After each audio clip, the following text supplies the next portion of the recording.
Many children are undernourished due to this one reason.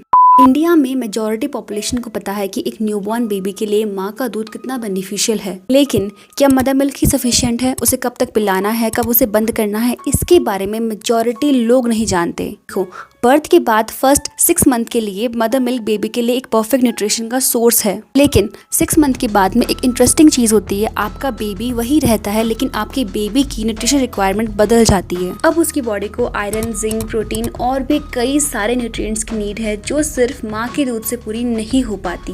And according to national family health survey 5, India में 50% से भी ज्यादा बच्चों को उनकी रिकमेंड एज के अकॉर्डिंग प्रॉपर डाइट कभी मिलती ही नहीं है। और प्लीज, इसका कारण पुअर फाइनेंशियल कंडीशन नहीं है, बल्कि लोगों का लैक ऑफ नॉलेज है, जिन्हें पता ही नहीं है कि बच्चे को किस एज में क्या खिलाना है। और इसी क्राइटेरिया में फिट बैठता है हमारा आयुर्वेद, जिसमें बच्चे के अलग अलग फेज के अकॉर्डिंग उसकी फूड हैबिट्स के बारे में क्लियरली बताया गया है।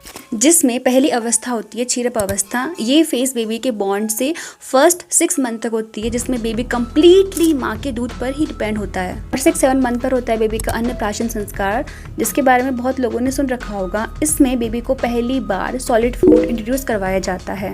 से आने वाले 2 साल तक बेबी को मदर मिल्क के साथ में थोड़ा थोड़ा सॉलिड फूड भी दिया जाता है। साल से ऊपर के बेबी के लिए होती है अन्नद अवस्था, जिसमें बेबी कंप्लीटली रेडी है एक अडल्ट की तरह डाइट के, मतलब जो भी हम लोग खाते हैं, जो भी हमारे घर में बनता है, बेबी को भी हम वही डाइट इजीली खिला सकते हैं। Many children are undernourished due to this one reason. India में मेजॉरिटी पॉपुलेशन को पता है कि एक न्यूबॉर्न बेबी के लिए माँ का दूध कितना बेनिफिशियल है, लेकिन क्या मदर मिल्क ही सफिशिएंट है? उसे कब तक पिलाना है, कब उसे बंद करना है, इसके बारे में मेजॉरिटी लोग नहीं जानते। देखो, बर्थ के बाद फर्स्ट 6 मंथ के लिए मदर मिल्क बेबी के लिए एक परफेक्ट न्यूट्रिशन का सोर्स है, लेकिन 6 मंथ के बाद में एक इंटरेस्टिंग चीज होती है, आपका बेबी वही रहता है लेकिन आपके बेबी की न्यूट्रिशन रिक्वायरमेंट बदल जाती है। अब उसकी बॉडी को आयरन, जिंक, प्रोटीन और भी कई सारे न्यूट्रिएंट्स की नीड है जो सिर्फ माँ के दूध से पूरी नहीं हो पाती।